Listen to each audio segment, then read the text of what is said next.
yang tidak berbicara, mengajar dalam diam, mendidik tanpa suara. Pengorbanan ini menjadi jambatan buat kemajuan sains perubatan, membina jiwa dan kemahiran para pelajar agar mampu menyelamatkan ribuan nyawa di masa hadapan.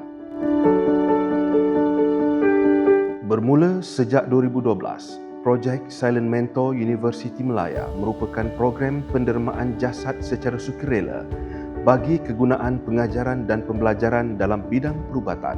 Setiap jasad dikendalikan dengan penuh cermat, bermula dari home visit, upacara khas, bengkel Silent Mentor, sehinggalah ke penghormatan yang terakhir.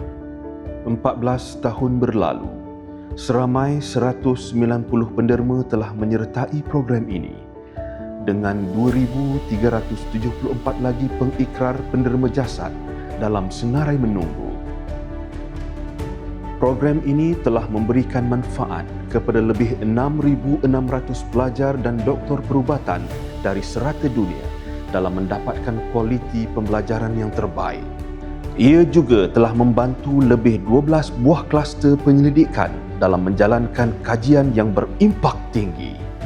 Anugerah ini adalah penghargaan yang istimewa kepada para Silent Mentor, keluarga mereka dan keseluruhan pasukan program Silent Mentor.